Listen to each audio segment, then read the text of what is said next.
Today I was in a sky gazing session और वहीं पे एक सवाल आता है, बहुत प्यारा सवाल है कि अगर हम मून पे जाते हैं तो मून से सैंपल लेकर आते हैं। तो सैंपल लाने के लिए वहां पे हमें कुछ औजार वगैरह यूज करने होते हैं, कुछ ना कुछ इंस्ट्रूमेंट जो भी हम यूज करते हैं। तो वो क्या हम नॉर्मल वाले ही यूज करते हैं, मतलब किसी भी हार्डवेयर की दुकान से हमने ले ली और फिर वही हम मून पे ले जाते हैं और उसी से सैंपल लेके आते हैं कलेक्ट करके। तो I was like the question is really interesting.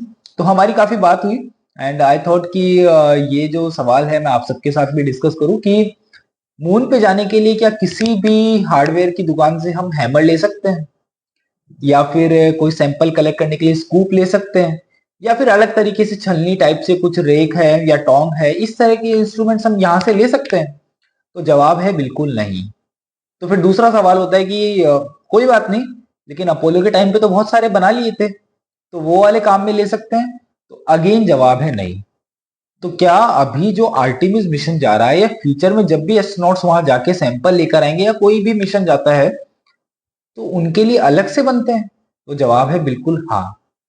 अब आपका सवाल होगा कि ऐसा क्यों? जब अपोलो के टाइम पे बना लिए थे तो फिर उनको यूज करो ना। और अगर जब वो गलत ही थे तो फिर उस टाइम पे कैसे यूज किया उनको? 382 केजी मटेरियल वहां से लेकर के आए थे, तो वो नंबर बहुत बड़ा है काफी।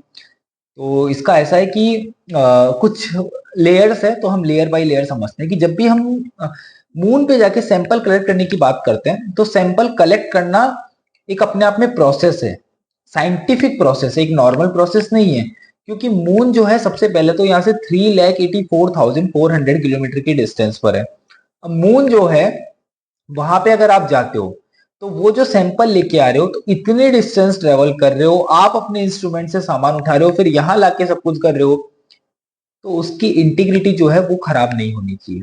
उसकी जो तासीर है, वो जिस तरह का सैंपल है उसी कंडीशन में हमें पूरा सैंपल अर्थ तक चाहिए, तभी हम उसको अच्छे से स्टडी कर सकते हैं। और फ्यूचर में हम जो हैबिटेट बनाने वाले हैं वहां पे, हम जो कॉलोनी बसाने वाले हैं वहां पे, तो उसके ऊपर अच्छे से वर्क कर सकते हैं। तो उसकी इंटीग्रिटी खराब नहीं होनी चाहिए। अब इंटीग्रिटी कैसे खराब कर देंगे हम? अब जैसे ये है कि मून जो है वहां पे टेम्परेचर अलग है, सब कुछ अलग तरीके से वर्क करता है, तो वहां पे एलिमेंट्स भी अलग तरीके से ही होंगे। जैसे बहुत सिंपल सा है कि आपके यहाँ पे कोई चीज है वो गैस की फॉर्म में रूम टेम्परेचर पे, पर वहां पे अगर बिल्कुल एक्सट्रीम कोल्ड है जहां पे सनलाइट पहुंच ही नहीं रही, तो फिर अगर आपने उसको नॉर्मल तरीके से कलेक्ट कर लिया तो फिर गई उसकी इंटीग्रिटी, वो तो गैस फॉर्म में हो जाना है। फिर उसका क्या करोगे? तो जिस तरह का चाहिए था वो आया नहीं, क्योंकि अपोलो के टाइम पे हम इक्वेटर के पास गए थे, अब हम जा रहे हैं पोल्स की तरफ। और पोल्स में जो है वहां पे कई जगह ऐसी है जहां पे सनलाइट कभी जाती ही नहीं, तो कुछ ऐसी गैसेज है जो सॉलिड फॉर्म में हो सकती है, तो जैसी है वैसी की वैसे हमें कलेक्ट करके अपने सैंपल की तरह उसको रखना होगा। अब ऐसा है कि क्या बस एक ये नॉर्मल सी बात है? नहीं, इसके अलावा और है। देखो अपोलो के टाइम भी क्या हो रहा था, हर एक मिशन के बाद इंस्ट्रूमेंट से वर्क हो रहा था कि नहीं इस बार और अपग्रेड करेंगे, इस बार ये चेंज करेंगे, तो वो उस टाइम भी हुआ है, इसीलिए वो वाले हम यूज नहीं कर रहे हैं। और एक ये रीजन मैंने आपको पोल वाला बताया। अब सैंपल कलेक्ट करने की बात है, तो सैंपल क्या डायरेक्ट कलेक्ट करते हैं? डायरेक्ट कलेक्ट नहीं कर सकते। आपको पहले क्या करना होगा, एक सैंपल मार्कर होता है, बिल्कुल आप उस जगह पे सैंपल मार्कर को प्लेस करते हो और चारों तरफ से फोटोग्राफ्स लेते हो। फोटोग्राफ्स लेने पर आपको पता लगता है ओ अच्छा ये पर्टिकुलर जगह से हमने सैंपल लिए हैं। हर जगह के अलग भी तो हो सकते हैं ना, तो इस जगह के सैंपल लिए हैं हमने। जैसे बोलते हैं ना ये तो ये मिट्टी वहां की है, ये पानी वहां का है, जैसे हम नॉर्मल एक अर्थ पर बात करते हैं, तो उसी तरह से कि वहां के सैंपल है, उस जगह के सैंपल सही। नाउ अब हमारे को ये पता लगा कि हाँ सैंपल ये यहाँ के हैं, तो हमने क्या किया, वहां पे जाके सैंपल कलेक्ट करा। तो हम टोंग से लेते हैं कि हाँ कि 10 सेंटीमीटर से छोटे जो है उनके लिए एक अलग तरीके का इंस्ट्रूमेंट डिजाइन होगा कि हम सिंगल सिंगल पीस उठाएंगे। फिर एक होता है आप रैक डिजाइन करते हो कि नहीं हम लोग है ना छलनी की तरह कुछ यूज में करेंगे, तो वो एक पर्टिकुलर आप डिजाइन करते हो। फिर आप हैमर डिजाइन करते हो। अब नॉर्मल हैमर होगा तो आप उठा करके मार सकते हो, लेकिन वहां पे हैमर को पकड़ना is not an easy task. Astronaut glove में जब आप किसी चीज को पकड़ते हो और वर्क करते हो ना, तो इट फील्स लाइक कि आपने स्ट्रेस बॉल दबाई हुई है। तो उस कंडीशन में वर्क करना इज वेरी वेरी डिफिकल्ट। तो हैमर आप उस हिसाब से डिजाइन करते हो। फिर आप कोई भी इंस्ट्रूमेंट जब आप डिजाइन करो, जैसे मान लो आपको सैंपल कलेक्ट करना है इस तरह से, तो उसको वो हर एंगल पे मूव हो, मूवमेंट उसकी जो है वो हर एंगल पे हो, वो आप डिफाइन करते हो यहाँ पे।